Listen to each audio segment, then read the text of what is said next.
Deuteronomy 33, verse 1. And this is the blessing wherewith Moses, the man of God, blessed the children of Israel before his death. So the topic is the blessing to the children of Israel. So I want you to pay attention. And he said, the Lord came from Sinai and rose up from Seir unto them. He shined forth from Mount Paran, and he came with 10,000s of saints, and from his right hand went a fiery law for them. The them are the saints. The them are the saints. Yea, he loved the people. Talking about Israel. All his saints are in thine hand, and they sat down at thy feet. Every one shall receive of thy words. The saints are the children of Israel. Verse 1. So early on in the text, we can see that the Bible testifies through the Spirit within Moses that the children of Israel are his saints. So when I go to Psalms 50 in verse 5, I'm just touching up on these real quick. Psalms 50 and 5. David writes, gather my saints together unto me, those that have made a covenant with me by sacrifice. The only nation that made a covenant with God by sacrifice is the children of Israel. That's it. So we're looking at who the saints are according to the text. Psalms 106 real quick. Just touching up on a few verses, because the Christians cannot prove different. You're not going to sit here and say, oh, well, the saints were the children of Israel in one testament, and then God changed it in the new. No, the saints are the same people. Psalms 106, 16, just hitting on the topics. Let's go up to verse 15 and read on down.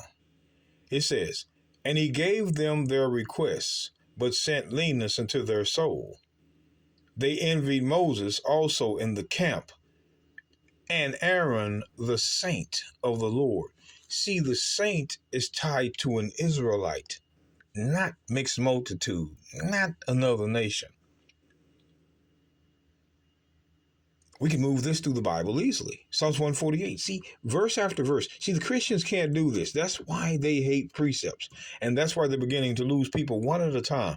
We don't want a mass movement over here, because this movement involves learning, reading. A lot of Christians don't want to read.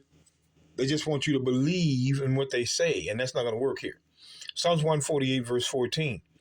He also exalted the horn of his people, the praise of all his saints, even of the children of Israel.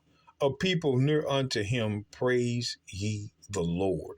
Again, brothers and sisters, we're letting you know that the saints are one people. That's the children of Israel. Hosea.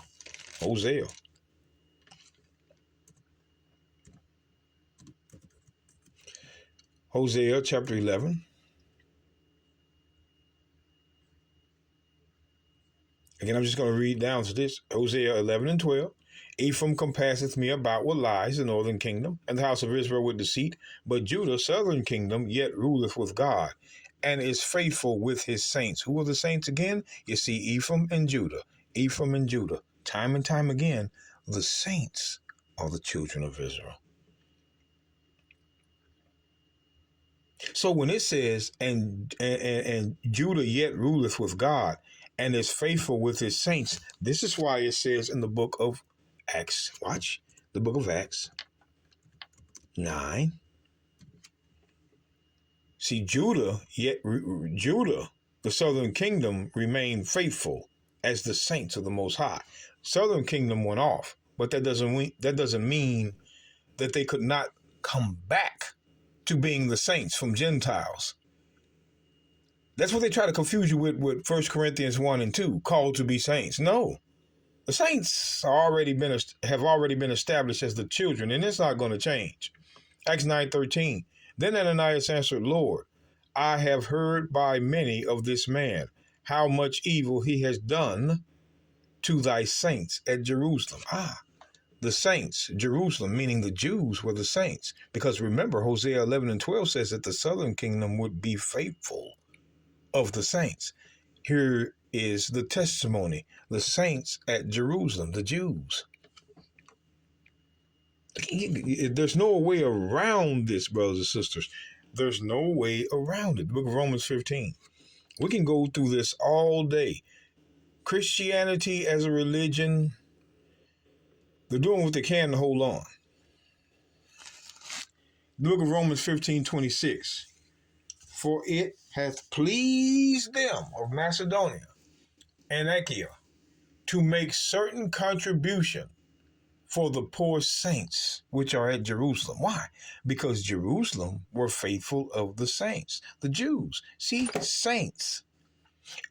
saints would never, ever, ever, ever be referred to as all nations or anybody from any nation that believes in Jesus. No. The saints are the children of Israel. So when we come up with this fact, we come up with this interesting fact, brothers and sisters, that goes a little something like this.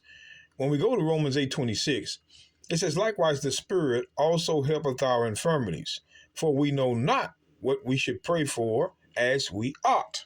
Look at this now. Look at this. But the Spirit itself maketh intercession for us with groanings, which cannot be uttered. The Spirit maketh intercession. Let's get some more here. We're going to clear this up. And he that searcheth the hearts knoweth what is the mind of the Spirit, because he is Christ, which was the Spirit. That's why it says the mind of the Spirit. Why does it say the mind of the Spirit? The book of 2 Corinthians. Who is this Spirit that you're going to see? 2 Corinthians 3. Verse 17, now the Lord is that Spirit, and where the Spirit of the Lord is, there is liberty. So the Lord is that Spirit. The Lord is that Spirit. The Lord is that Spirit. So we go back to Romans 8. Book of Romans chapter 8. Verse 27.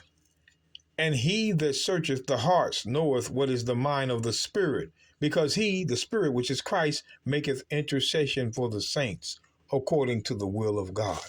So the Spirit, which is Christ, maketh intercession only for the saints. He's not making intercession through the prayers to God, to everybody. He's making intercession for the children of Israel in heaven as we speak. Other nations? No. The only one God is making intercession for is the saints. That's it. In heaven now. Everybody else is in trouble. That's why it says in Revelation 5. Revelation 5. I'm going to read verse 8, 9, and 10. Revelation 5, verse 8. And when he had taken the book, the four beasts and 24 elders fell down before the Lamb, having every one of them harps and golden vials full of odors, which are the prayers of the saints. See, the prayers of the saints. The prayers of the saints. So what happens? And they sung a new song. Who? The saints. Saying, thou art worthy to take the book and to open the seals thereof, for thou wast slain and hast redeemed us. The us are the saints, the children of Israel. The children of Israel redeemed us to God, to the Father, by thy blood, out of every kindred and tongue and people and nation. So Christ redeemed the saints through his blood from the nations. He didn't redeem all nations. He redeemed his saints from the nations when they prayed to him. And what does the next verse say? The next verse says, and hath made us the saints unto God kings and priests, and we shall reign on the earth. So the saints shall reign on the earth. Where else was that written? The book of Daniel 7. We're going to show you the book of Daniel chapter 7, verse 22. The saints shall reign, not everybody. We shall reign over the nations. Daniel 7, verse 22.